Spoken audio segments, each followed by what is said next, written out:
할렐루야. 예수님과 함께하는 아침 유튜브를 통해서 주의 말씀을 함께 묵상하는 믿음의 동역자 여러분, 이병우 목사입니다.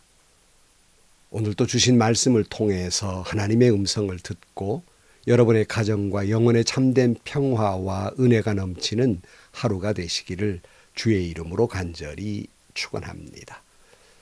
이 시간 하나님께서 우리에게 허락해 주신 말씀은 마태복음 18장 21절에서 35절 말씀입니다.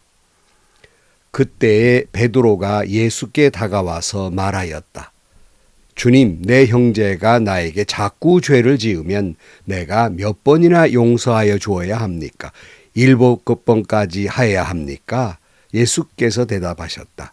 7번만이 아니라 70번을 7번이라도 하여야 한다. 그러므로 하늘나라는 마치 자기 종들과 셈을 가리려고 하는 어떤 왕과 같다. 왕이 셈을 가리기 시작하니 10,000달란트 빚진 종 하나가 왕 앞에 끌려왔다. 그런데 그는 빚을 갚을 돈이 없으므로 주인은 그 종에게 자신과 그 아내와 자녀들과 그 밖에 그가 가진 모든 것을 모두 팔아서 갚으라고 명령하였다. 그랬더니 종이 그 앞에 무릎을 꿇고 참아주십시오. 다 갚겠습니다 하고 애원하였다.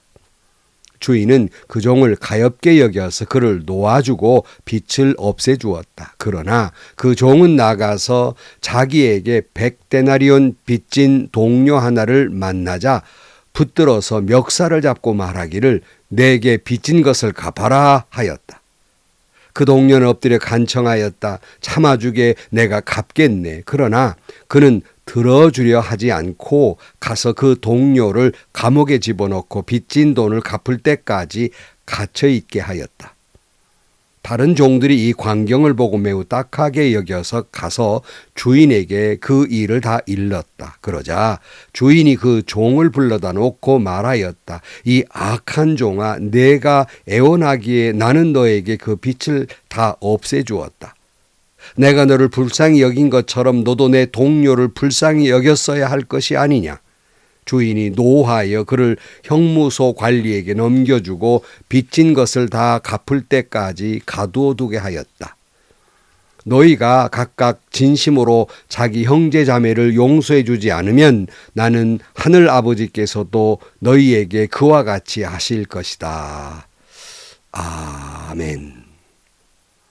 사랑하는 성도 여러분, 가을날에 단풍잎 하나하나가 떨어질 때 그건 단순히 수명을 다한 것이 아니라 나무가 겨울을 나기 위해 스스로를 비워내는 것이에요. 내려놓는 의시라고 할 수 있겠습니다. 우리 마음도 이와 같다고 생각합니다. 누군가를 향한 미움과 원망을 덜어내지 못하면 우리의 영혼의 겨울은 그냥 지나가지 못할 것입니다. 심리학자들은 용서를 과거라는 감옥에서 나 자신을 석방하는 일이다, 이렇게 이야기하고 있습니다. 그러나 우리 신앙인에게 있어서 용서는 단순히 이와 같은 심리적인 해소가 아니라 우리 신앙인들은 나 같은 죄인을 살리신 하나님 아버지 예수님의 그 사랑에 압도당함으로 말미암아 비로소 터져나오는 것에 거룩한 반응이 바로 용서라는 것이라는 말씀입니다. 오늘 본문의 베드로는 계산적인 질문을 하고 있고 주님은 파격적인 대답을 하고 있습니다. 우리는 이 말씀을 통해서 내가 잊어버린 은혜를 다시 한번 깨닫고 마음에 새기는 이 시간이 되시기를 축복합니다. 우리 앞에는 한 영혼의 소중함을 말씀하실 때 그가 죄인이라 할지라도 그 영혼을 소중히 여기고 그를 돌아오도록 힘쓰고 애쓰고 함께 기도하여 그를 돌아오게 해야 한다고 말씀하고 있으며 이를 위해 두세 사람이 힘을 합해 기도하면 주님이 함께 해주시겠다고 말씀하는 내용을 지난번에 같이 살펴보았습니다. 이 말을 듣던 베드로가 아마 답답한 것을 느꼈던 것 같아요. 아니, 그런 식으로 자꾸 용서하라고만 말씀하시면 교회의 질서가 있는 것이고 교회의 거룩을 위해서는 판단하고 치리해야 하는 건데 도대체 언제까지 용서란 말입니까? 저도 교회들마다 가서 용서하라고 할 때 흔히 듣는 말이에요. 베드로가 그래서 예수님께 이런 질문을 던집니다. 21절이에요. 그때에 베드로가 예수께 다가와서 말하였다. 주님, 내 형제가 나에게 자꾸 죄를 지으면 내가 몇 번이나 용서해 줘야 합니까? 7번까지 해야 합니까? 이렇게 묻고 있어요. 한두 번도 아니죠. 계속해서 죄를 짓는데 그래도 용서해야 된 말입니까? 답답한 일이죠. 아마 베드로는 7번까지라고 하는 것에서 굉장히 베드로는 길게 아주 자부심을 가지고 너그럽게 생각한 것이라고 말을 했을 거예요. 왜냐하면 율법으로는 3번까지 용서라고 돼 있거든요. 그런데 예수님께서 뜻밖의 말씀을 하고 계세요. 그 22절 말씀입니다. 예수께서 대답하셨다. 7번만이 아니라 70번을 7번이라도 하여야 한다. 이 말의 의미는 무한대라는 말이에요. 자꾸 계속 용서하라는 거예요. 딱 3번이 아니라 무한대 용서하라 이렇게 말씀하고 있는 거예요. 근데 여러분 우리가 우리의 삶을 놓고 보면 도무지 이해할 수 없는 일이잖아요. 내가 왜 그렇게 해야 됩니까? 이해가 안 되는 일이에요. 인간의 이성은 받은 대로 돌려주는 것을 정의라고 말하고 그것을 미덕으로 생각해요. 그러나 하나님 나라의 논리는 받을 수 없는 자에게 베풀어주는 것을 은혜라고 말합니다. 우리 논리적인 사고로 유명한 한 석학은 이렇게 말했어요. 지성은 비판하는 힘이지만 영성은 품어 안는 힘이다 그랬어요. 세상의 지식은 남을 비판하고 갈라내는 것의 힘이에요. 판단하는 것이죠. 그러나 영성은 그럼에도 불구하고 그를 품에 끌어안고 용서하는 힘이에요. 그걸 신앙인들이 잘 모르고 있어요. 우리는 지금 숫자를 세고 있습니까? 그 사람의 죄목을 지금 나열하고 있습니까? 아니면 그 사람의 아픔을 보고 있습니까? 마태복음 6장 14절 말씀에 너희가 남의 허물을 용서하면 너희 하늘 아버지께서도 너희를 용서하실 것이다 그랬어요. 그러므로 여러분 용서라고 하는 것은 상대방이 무슨 용서받을 자격이 있어서 용서하는 것이 아니라 내가 이미 용서를 받은 자이기 때문에 그 사람의 죄목을 계산하는 계산기 두드리는 손을 멈추고 예수님의 십자가의 품 안에서 용서하는 것이다. 오늘 제목을 용서받은 자로서 용서하라는 거예요. 주님은 그래서 다음과 같은 예를 들고 있지요. 그 24절이에요. 왕이 셈을 가리기 시작하니 10,000달란트 빚진 종 하나가 왕 앞에 끌려왔다. 10,000달란트를 참 계산하기가 어려운데요. 당시 노동자가 무려 16만 년을 일해야 모을 수 있는 어마어마한 돈이에요. 이 종은 도무지 이 빚을 갚을 수가 없는 거예요. 이렇게 말씀하시는 것은 인간의 힘으로는 도저히 갚을 수 없는, 해결할 수 없는 죄의 무게가 이만큼 크다, 그런 의미를 가지고 있습니다.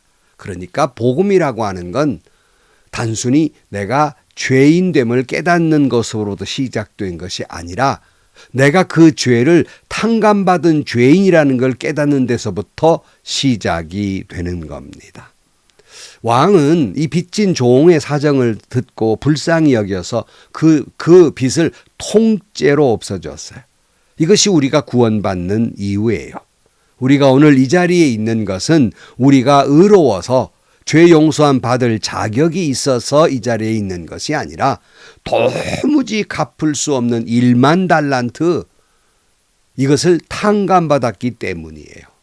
우리의 용서의 시작은 내가 받은 은혜의 크기를 확인하는 순간 우리는 그 용서의 시력이 생기게 되는 것이에요. 사랑하는 성도 여러분, 나는 10,000달란트 탕감받은 죄인임을 잊지 않기를 축복합니다. 이 감격이 여러분에게 항상 있기를 축복합니다. 이걸 잊어버리기 때문에 서로 예수님의 제자들처럼 네가 크냐 내가 크냐, 네가 더 큰 자리 차지하냐 내가 더 큰 자리 차지하냐, 교회 안에서 주저 싸우는 것이 아니겠습니까? 내가 더 거룩하다고 정죄하면서 용서하지 못하는 자가 되는 것이 아니겠습니까? 주님은 다음과 같은 이야기를 이어가고 있어요. 28절. 그러나 그 종은 나가서 자기에게 100데나리온 빚진 동료 하나를 만나자 붙들어서 멱살을 잡고 말하기를 내게 빚진 것을 갚아라 하였다. 그 동료는 엎드려 간청하였다. 참아주게 내가 갚겠네. 그러나 그는 들어주려 하지 않고 가서 그 동료를 감옥에 집어넣고 빚진 돈을 갚을 때까지 갇혀 있게 하였다. 인간으로서는 도저히 갚을 길 없는 돈을 탕감받은 이 종이 자기 동료를 만났어요. 그 동료가 자기에게 빚진 것, 이거는 노동자로부터 한 100일 정도 일하면 갚을 수 있는 돈이었습니다. 요즘은 한 1000만 원 정도 될까요? 그런데 이걸 갚지 않았다고 감옥에 가둬버린 것이에요. 여러분, 은혜를 망각한 심령에는 법만 남아있어요. 법이요 법이요 법만 남아있어요. 그러나 법만 남아있는 곳에는 살기가 등등할 수밖에 없는 겁니다. 저는 이런 교회들을 너무 흔히 발견하게 됩니다. 이런 못된 사람들이 어디 있습니까? 우리가 누구 남을 욕할 자격이 도대체가 있는 것입니까? 우리가 그렇게 큰 은혜로 용서받은 사람이 나의 조그마한 자존심만, 내 인격이 조그마한 상처만 나면 평생 용서하지 못하는 그런 우리예요. 이런 못된 사람들이 어디 있습니까? 이 이야기의 결과가 어떤 것이에요? 이 광경을 보던 동료 다른 종이 화가 나가지고 주인에게 고해 바친 거예요. 그래서 결국 이 종이 그도 옥에 갇혀버리고 말았다. 그런 얘기잖아요. 용서 못한 종의 결과는 자기 동료도 감옥에 가다지만 자기조차 또 감옥에 갇히는 신세가 됩니다. 그러니까 이 종이 자기 친구 빚을 갚지 못했다는 종을 옥에 갇힌 것은 결국 자기를 동시에 옥에 가두게 된다는 말씀입니다. 용서하지 않는 마음은 스스로 감옥을 가두는, 스스로를 그렇게 엄청난 고통을 주게 하는 결과가 오게 됩니다. 여러분 잘 들으세요. 다른 사람을 미움이라는 그런 밧줄로 꽁꽁 묶어버린다면 동시에 자기도 묶어버리는 결과가 되고 맙니다. 어느 분이 이런 말을 했어요. 용서는 과거는 변화시키지 못하지만 미래는 확장될 수 있다. 이렇게 이야기합니다. 용서는 상대방에게 면죄부를 주어서 방종하게 하는 것이 아니라 내 영혼을 하나님께로 향하는 통로로 다시 여는 결단이 되는 거예요. 다른 사람을 위한 게 아니라 나를 위한 것이에요. 마태복음 18장 35절 말씀에 너희가 각각 진심으로 자기 형제나 자매를 용서하지 않으면 나의 하늘 아버지께서도 너희에게 이와 같이 하실 것이다. 그랬어요. 진심으로 용서한다는 건 다 풀릴 때까지 용서한다는 말이 아니라 주님의 명령에 의해서 상대방이 용서받을 자격이 없지만 내가 스스로 결단하여 용서하면 비로소 하나님께서 성령을 통해서 나의 상처난 감정을 어루만져 주시고 치유하며 은혜를 베풀어 주신다는 말씀입니다. 그러니까 내가 누구를 용서하면 그것이 하나님의 나라이지만 내가 누구를 용서하지 못하면 그것이 지옥으로 떨어진다는 말씀입니다. 사랑하는 성도 여러분, 한 영혼에 대해서 우리가 생각할 때 주의 사랑을 다른 말로 말하면 나를 향한 하나님의 사랑이 얼마나 큰가를 깨닫는 것이 다른 영혼에 대한 사랑으로 이어지게 되는 것이에요.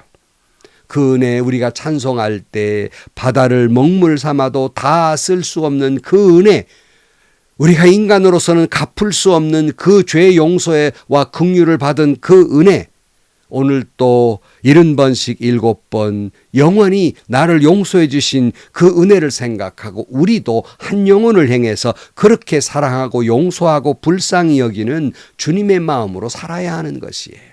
여러분 모두가 오늘 또 그 주님의 마음을 품게 되기를 축복합니다. 미워하느라고 지옥같이 살다가 지옥으로 떨어지지 마시고 사랑하고 용서하고 천국같이 살다가 천국에 들어가는 여러분들이 되시기를 축복합니다. 이제 2월 말이에요. 어디선가 매화꽃이 피기 시작했다는 뉴스를 봤습니다. 겨울서리를 맞고도 꽃을 피우는 매화처럼 우리의 신앙은 그 고통의 흔적 위에 용서라고 하는 향기를 발해야 하는 것이 옳시다. 여러분의 마음속에 아직도 내가 탕감하지 못한 이 100데나리온의 채무자가 있습니까? 그를 향한 미움 때문에 여러분의 기도가 막히고 영원히 메말라가고 있는 것은 아닙니까? 우리 모두는 기억해야 할 것은 나는 1만 달란트 탕감받은 수혜자들이에요. 갚을 길 없는 빚을, 죄의 빚을 주님께 용서받은 사람이에요. 주님이 우리를 불쌍히 여긴 것처럼 우리도 서로 불쌍히 여기십시다. 용서라는 좁은 길을 걸어갈 때 비로소 거기에 곧 천국 잔치가 우리 마음속에 일어나는 것이고 우리의 공동체 속에 일어나는 것이에요. 바라기는 이런 치유와 회복의 영광이 여러분 삶에 가득하시기를 주의 이름으로 간절히 축원합니다. 기도하겠습니다. 주님, 갚을 길 없는 이 죄인을 십자가에 달려 물과 피를 쏟으시며 용서함 받았는데 나의 작은 자존심에 상처가 났다고 평생 용서하지 못하고 정죄하는 어리석은 저희들을 용서해 주시고 내가 그렇게 용서함 받은 죄인임을 깊이 깨닫고 그럴 때 용서하지 못할 일이 무엇이 있겠습니까? 서로 불쌍히 여기고 서로 용서하는, 그래서 천국을 이루는 저희들이 되게 하여 주옵소서. 예수님의 이름으로 기도하옵나이다. 아멘. 여러분, 요즘은 법의 논리로 살아가는 사람들이 많아요. 법의 논리를 들먹인 사람은 이미 사랑이 없는 사람이고 비장함만 남아있는 것이에요. 우리는 주님의 은혜로 용서함 받은 사람들이에요. 누구를 정죄할 자격조차, 누구를 용서 못한다는 말을 할 자격조차 없는 사람들입니다. 피차 불쌍히 여기십시다. 피차 서로 용서하십시다. 세상의 논리로 살지 마시고 하늘나라의 논리, 은혜의 논리로, 용서의 논리로 살아가십시다. 그래서 미움으로 살다가 지옥으로 떨어지는 사람이 아니라 사랑과 용서로 살다가 천국을 이루며 살아가는 여러분들이 되시기를 주의 이름으로 축복합니다. 행복하시고요. 좋은 일이 가득한 하루가 되시기를 주님의 이름으로 간절히 축원합니다.